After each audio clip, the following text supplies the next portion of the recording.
The Pelicans are 2-0, and though the sample size is small, we're seeing some lineup combinations that are working and some that need tweaks. I'll tell you what changes to expect soon. It's Monday's episode of Locked On Pelicans. Let's go.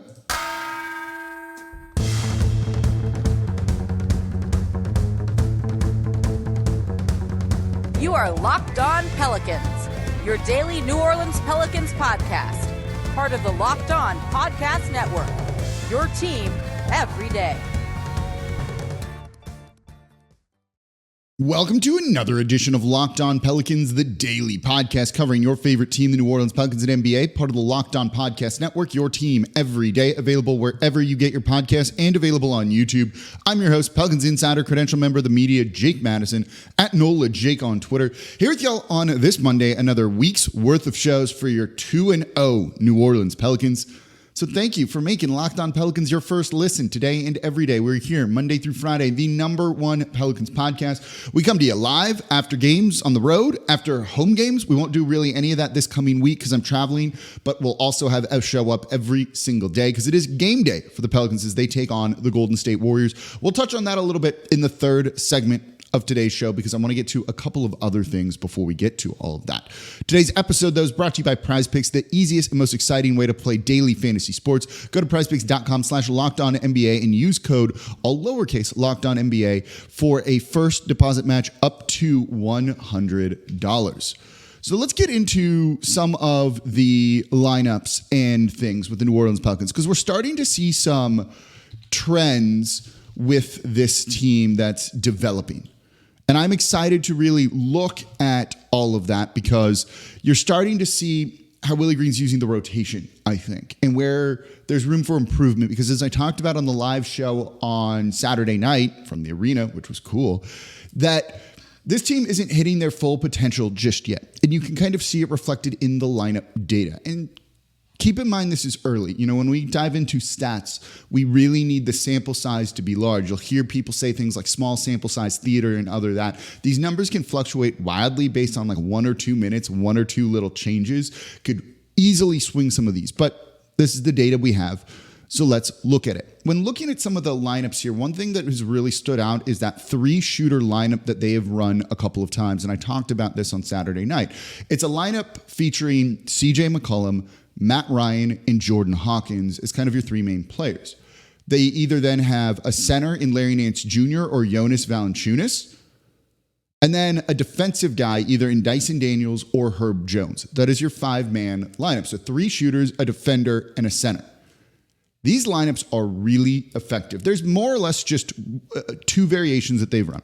CJ, Matt Ryan, Jordan Hawkins, Valanciunas, and then either Dyson Daniels or Herb Jones. We can leave Larry Nance Jr. out of this. Both those lineups have actually played 17 minutes.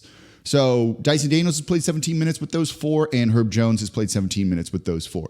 These lineups are killing it. These lineups are absolutely killing it. They have an offensive rating of 151.4. They have a defensive rating of 76.3. These 2 lineups have a net rating. One is plus 48.2. The other one is plus 69.3. An NBA championship level team, top to bottom, has a positive net rating of about 6. That's how good this is. The one featuring Dyson Daniels has an effective field goal percentage, field goal percentage of 64.7. The one with Herb Jones is 75%. That is absurd. All of these lineups are just working. They're working because you have shooters out there, which just spaces the court better, and these guys are hitting their shots. So one, just hitting your shots is a good thing. Put good shooters out there on the court, they make their shots, your offense is better. The other part is the spacing for guys like Dyson Daniels and Herb Jones and Jonas Valanciunas. Herb's offensive game has looked significantly better these first 2 games and even through preseason as well. And part of that is the 3-point shooting is going well for him. But the other part is you're seeing him be more aggressive and a little more decisive when he gets the ball, if he wants to drive and attack the basket. And while he's not like an elite scorer or anything like that, most NBA players can score one-on-one. And when you have 3 shooters out there and then a big man that can space the court somewhat, it opens things up for Herb Jones to go and do work. So instead of going into 2 defenders where he's not going to score, maybe he can beat his man one-on-one or score that way. Same for Dyson Daniels. And so that's why I think these lineups have been really effective. One thing I'd like to see, and this is likely going to come in time and maybe due to some of the injuries and things that the team is dealing with, is I'd like to see a lineup like this around Zion or around BI, because they have not run these three guys around either of them just yet. You have not seen Matt Ryan, CJ McCollum, Jordan Hawkins, Zion, and like Herb out there. And I'd be very curious to see what that looks like. Or Matt Ryan, CJ McCollum, Jordan Hawkins, Herb Jones, and Brandon Ingram out there. The best lineups overall for the Pelicans have actually been these lineups. When you start to kind of get into lineups that have played, significant minutes, and again, it's been 2 games. There hasn't been that much of it just yet. Some of these lineups aren't great, and including the starters. Starters who've logged 62 minutes together have a net rating of minus 8.3. They are not a good offensive team. They actually rank dead last in the league in terms of points scored per 100 possessions, while though their defense is very good as well. So they're an elite defensive unit, but it's still struggling to score. That lineup of CJ McCollum, Brandon Ingram, Herb Jones, Zion Williamson, and Jonas Valanciunas just for whatever reason isn't really getting it done. And as you start to maybe kind of expand that, that's where I think it really maybe gets a little bit better. And that's what I'm kind of waiting to see. It's a little odd to me that the starting lineup, while looking good at times, is kind of getting beat, particularly in the third quarter against the New York Knicks. They were good in the first quarter against the Knicks. But overall, that lineup isn't scoring in the way that we want. I think you can have Zion Williamson and Brandon Ingram get their points, but are they at times getting in each other's ways? You see the spacing just not look as good with those two out there. That's leading to some clunky offense. And that's why maybe you're seeing some of these lineups with just one of them doing a little bit more. I'm not saying they don't coexist, because they can absolutely coexist and go and do their thing. But that's an area that I'd like to see more improvement from. And I'm wondering if we'll start to see that over time, because some of these Zion-led lineups should be a little bit more dominant, I think, than they have been so far. So that's why I said in the open, there's a lot of room for improvement when it comes to this sort of thing. And we'll start to get some tweaks. Let's talk about what those tweaks and those changes are coming up here next in today's episode of Locked On Pelicans, because some are going to start to come right away. And I think that's going to be a really big, important thing for this team. Let's take a look at one change that you're probably going to see in the next 2-3 weeks, and that's coming up here next in today's episode of Locked On Pelicans. Right now, though, I'm excited to tell you about PrizePicks. PrizePicks is skill-based, real money daily fantasy sports game. And how does it work? You pick 2 to 6 players, and if they go score more or less than their PrizePicks projection, you can win up to 25 times your money on any entry. And PrizePicks offers frequent discounts, bonuses, and other exciting offers. Players can enjoy community-wide promotions, including weekly promotions like Taco Tuesday, Flex Friday. There's a vast selection of sports and stats not offered anywhere else. And you can even pick in-game projections after a game has started, including halves, quarters, periods, and more. So PrizePicks, to put it simply, is daily fantasy made easy. I'm jumping in on there. I like Trae Young to have less than 25.5 points on Sunday night. That's what I took there. So if you want to get in on daily fantasy made easy here, all you have to do is go to prizepicks.com/LockedOnNBA and use code LockedOnNBA for a first deposit match up to $100. That is prizepicks.com/LockedOnNBA for a first deposit match up to $100. Again, promo code LockedOnNBA. PrizePicks, daily fantasy sports made easy. And thank you for making Locked On Pelicans your first listen today and every day. We are here Monday through Friday for y'all, breaking down everything you want to know about this Pelicans team, the Number One Pelicans podcast. For your second listen, go check out the Locked On Saints podcast. They beat the Colts. Hooray. Derek Carr didn't look terrible. We ready to get tattoos of Derek Carr now that he threw a long touchdown pass? Ross Jackson will break it all down when it comes to the black and gold and tell us what we need to know. And if you want to support Locked On Pelicans, become an everydayer. Listen Monday through Friday. If you're an everydayer, let me know in the comments down below on YouTube. And don't forget, you can sign up for the Locked On Pelicans Insiders group. I was giving them updates throughout the game, before the game, on things that I was seeing. Only go in there. It's going to be really cool. Come hang out. It's $4.99 a month. It's not much money. You get a 14-day free trial. You don't like it? It's okay. You can cancel. The show's still free and 5 days a week for you. So let's keep talking kind of about the rotation tweaks, things like that, because you're going to start to see some of those. I think, again, they're still trying to figure out exactly what's working and what isn't. That shooters lineup is definitely working. It's time to try those three players, Matt Ryan, CJ McCollum, Jordan Hawkins, around some other players. Like, I think you need to do that. But there's, immediately, like, start doing that against the Golden State Warriors, because you're going to need to try and keep up with them when it comes to three-point shooting, and more on the Warriors in the next segment here.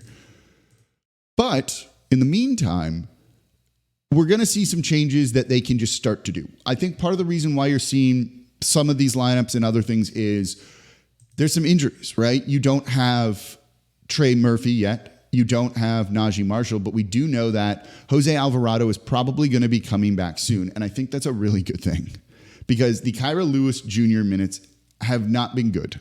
Now, he hasn't played an extreme amount, 21 minutes, so about 10 minutes every game. But he's one of the first guys off the bench, and those minutes are rough. He is not playing well for the Pelicans right now.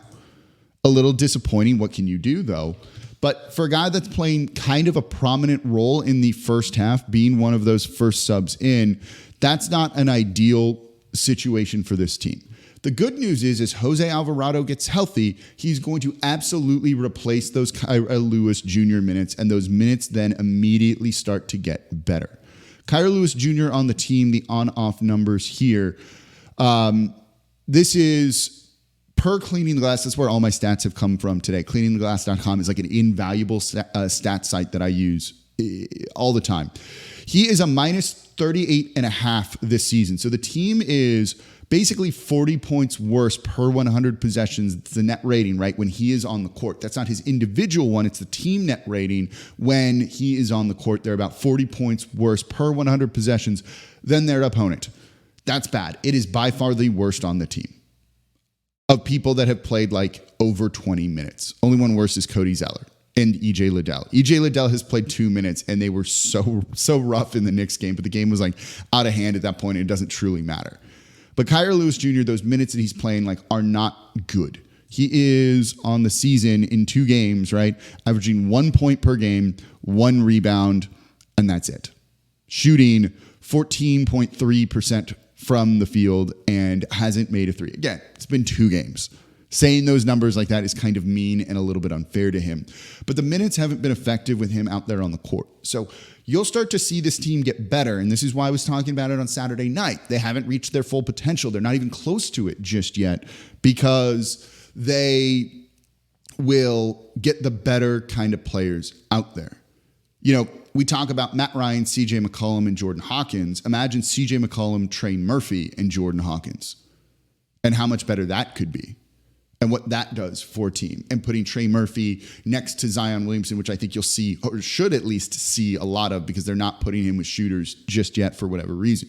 But the initial tweak is definitely going to be Kyra Lewis Jr. losing his spot in the rotation. I don't think they really wanted him in the rotation in the first place. This is kind of done out of necessity because of the injuries. But Jose can at least kind of control the offense, run the offense a little bit more. And that, I think, is important for the Pelicans when it comes to getting the right players out there and making the most of this. They're shooting really well, but that's going to regress a little bit, and that's going to change at a certain point, and you won't see him shooting the 3 ball always well. So you need a guy that can just kind of like organize the offense a little bit more, and I think that's where you're really going to see a guy like Jose Alvarado start to shine. I'm trying to find the Kyra Lewis Jr. minutes. Yeah, they're all rough for the most part, right? The most used lineup is Kyra Lewis Jr., Dyson Daniels, Brandon Ingram, Herb Jones, and Larry Nance Jr. It's not been bad in, the 15 minutes possessions that it's played together, but what you want to start to see is Jose Alvarado in there being able to organize that group, I think, a little bit more, and then try and help create for Brandon Ingram, for Larry Nance Jr. He shoots the ball better than Kyra Lewis Jr. does, at least. I think that's where you're going to be looking for him to really kind of step forward and help this team out. The lineup with Kyra Lewis Jr., Dyson Daniels, Brandon Ingram, Herb Jones, and Zion Williamson hasn't been good. If you replace Kyra Lewis Jr. with a Jose Alvarado, does that look significantly better? It probably does. That's going to elevate Zion to make some of the stats that he's having, and he's playing well. He's playing really well. We know this.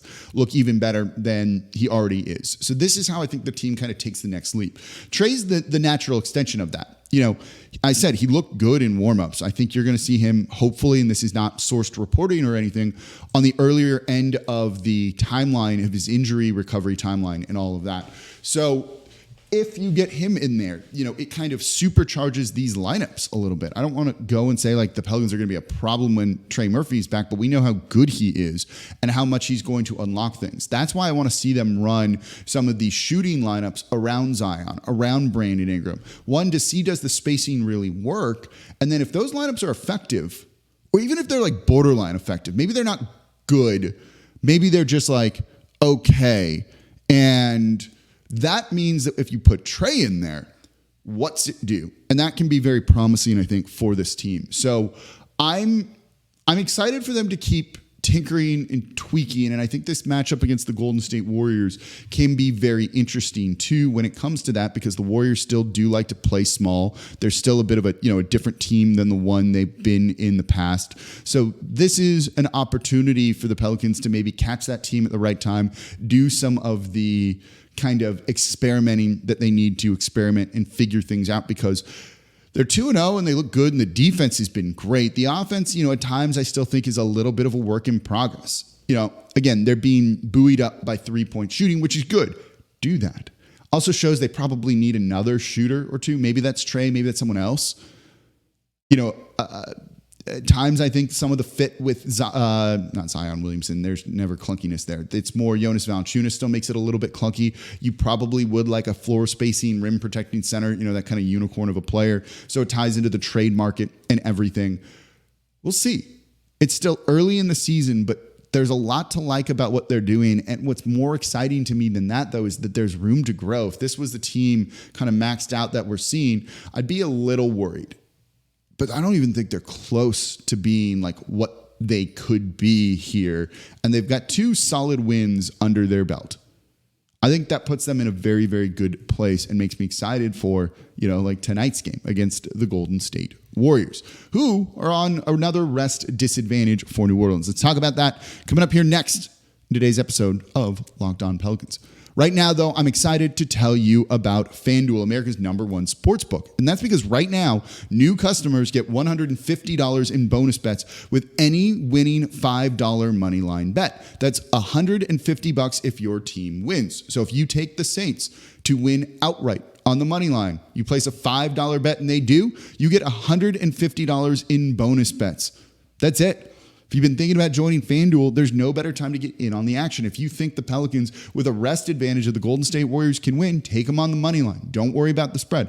Pels win, you win, and you get $150 in bonus bets. The app's super easy to use. There's a wide range of betting options, spreads, the money line, player props, over-unders, and more. So visit FanDuel.com/lockedon and kick off the NFL season, tip off the NBA season as well. Again, that's FanDuel.com/lockedon, FanDuel official partner of the NFL. And thank you for making Locked On Pelicans your first listen today and every day. We are here Monday through Friday, breaking down everything you want to know about this Pelicans team. The #1 Pelicans podcast, coming to you like no one else is. We'll be doing more at the arena after games, maybe even before games too. That was a lot of fun. That was super easy to use. I'll get the camera working a little bit more, and then we'll be good to go. And yeah, I'm excited to be doing more shows like that, more things like that. So we'll have a lot more content coming for y'all, so make sure you subscribe wherever you get your podcasts and on YouTube. Tell a friend about the show. Become an everydayer so you never miss an episode. Had something like 700 people, 600 people, I forget the numbers, tune in to the live show on a Saturday night, a Halloween Saturday night in New Orleans. And instead of going out partying, y'all wanted to come hang out with me and talk Pelicans. That was really cool. We'll do more live shows where they're interactive with the chat and everything as well. Okay. Oh, and join the Locked On Pelicans Insiders group. Link is in the description down below. So let's get back to this team. And it's a game day for the New Orleans Pelicans. And I just completely spaced because I got a very interesting text there. Not about a trade, but some other Pelican stuff, which is cool. We'll probably be talking about that later in the week. So they take on the Golden State Warriors tonight in the Smoothie King Center. I don't know what's going to happen in this game, to be honest with y'all. This was supposed to be the year that load management rest was kind of out of the league, right? There's new rules about that sort of thing. You need to play a minimum of 65 games to be able to qualify for the end of season awards and those sorts of things. And we're seeing more rest than kind of like ever. Bradley Beal was rested the first 2 games. Now he had an injury, but I mean, it's game 1 of the season. Come on. Draymond Green was dealing with some injuries too. We were seeing Joel Embiid be rested for the team's home opener, which is like truly awful for fans. And maybe it means that the load management rules and all that isn't working in the way that we thought it really might. And now that you're seeing Steph Curry, who hasn't played a game in New Orleans in front of fans in a really long time, I think the last time he played was during the COVID year when like fans weren't there. He might not be playing, and we're not sure. He's probable when I'm recording this Sunday afternoon. He's probable for their game tonight at Houston. But if he plays, does he then take the night off against New Orleans the next night? They always seem to schedule the Warriors in New Orleans on the second night of a back-to-back. And look, I'm of 2 minds about this. I'm in the business of covering the Pelicans, right? Them winning means you're excited, more people listen and watch my show. It's like a fact. I do much better. The show does much better after wins instead of after losses, unless we're doing like an angry cast, trademarked, and we're ripping into the team for a very specific reason, and people need to feel like their frustration is being vented and being heard and being kind of reflected maybe in the show. But in general, after wins, way better. So I want him to win. And if that means no Steph Curry, that's going to increase the chances for the Pelicans. But I also, as a fan of basketball in the NBA, right, not being able to see Steph Curry, a player I legitimately, genuinely get excited for, really is terrible. I get to the arena a couple hours before each game, and on Warriors games, I would get there even earlier so that I would be able to watch all of Steph Curry's warm-ups because it's that cool, and he's that special of a player. Me, a media member, just wants to go watch the dude shoot when no one's actively defending him. Of course we want to see him like actually out there and doing things. That's exciting. And we're not necessarily getting to see it. So you get this weird dichotomy of, well, I want the team to win, but I also want to see good players play, and it becomes very hard and difficult. So I don't know what this is going to be. I don't know if he's going to play or not. I believe we heard that Klay Thompson is going to be playing on back-to-backs this season, so he's probably going to be out there, but are they going to be kind of resting guys and just mailing it in? If it is, there's no real preview you can do for a game like that. It's just, okay, here's what's going on, and that's that when it comes to things. I will say they're a bit of a weird team this year. They're a bit of a weird team is, again, they've been without Draymond Green. They lost their opening game to Phoenix in a game that was close, and Curry went Curry. Then they went and won their second game. Now they've got a back-to-back set, and we've seen New Orleans with a rest advantage can really take it to an opponent like they did the New York Knicks. The Pelicans have the rest advantage in this one. The Warriors haven't been shooting as well as they normally shoot, just 32% from 3 on the season. They're still trying to kind of figure things out, with Chris Paul, who's playing almost 34 minutes a game and isn't doing like an exceptional job there. Curry's still kind of doing his thing. Klay Thompson hasn't been his usual self, not shooting the ball like he normally does. They don't play some of the younger guys maybe as much as they should, or those guys aren't really living up to everything. It's just kind of weird and clunky all around. Like Andrew Wiggins, I don't think has been particularly great for them either. They're in a bit of a shooting slump. I mean, that worked against the New York Knicks, right? With the Pelicans defense and the way they can force turnovers. If they can get a couple of those here, and the Warriors don't really turn the ball over a ton, combined with some poor shooting luck for the Golden State Warriors, New Orleans can win this game. And then you start looking at their toughest test through these opening 5 games being Oklahoma City on Wednesday before coming back to face the Pistons on Thursday. But that game should be winnable for New Orleans, even though the Pistons themselves are off to a somewhat decent start this season as well, because they are, I believe, 2-1 is what it is. Yeah. And so, and though they play OKC, and then where do they play the Pelicans? That should be coming up, right? Yeah, they're going to be on the second night of back-to-back too, so is New Orleans. So New Orleans is in a good spot here. It just kind of sucks that it's coming off of, if they get this win and Steph Curry's rested, look, you take it, right? But it just feels kind of weird. And I wonder if the NBA is going to look at this and be like, oh man, Joel Embiid, the MVP, is resting. We're seeing all of this. They're going to have to maybe make some other tweaks, some other changes, because rest and load management, still thing. Maybe New Orleans takes advantage or not. If not, maybe Curry ends up having like a huge game, or we'll see if he ends up playing against the Houston Rockets. I hope he does, because that means then maybe there's a chance he won't, or he'll be a little bit more tired. But if they were going to rest him on the first night of a back-to-back so he can play the second, we'll see. Normally you would do it against the team. You usually, if you rest a guy, you play them in the one that you think you can win for sure. You would play him against the Houston Rockets because you don't want to risk dropping that game. You take the sure win every time. We'll end up seeing if he plays Sunday night. That could tell us a lot about what this game on Monday is going to look like. And of course, we'll have the recap after that. Won't be live for that one, but it'll be a little bit later than normal, as I got a couple of personal things going on. But we will for sure have a show. There's going to be a show every day this week because we are part of the Locked On Podcast Network, your team every day. As always, I'm your host, Jake Madison, at NOLA Jake on Twitter. And I'll be back with you all tomorrow to recap the game.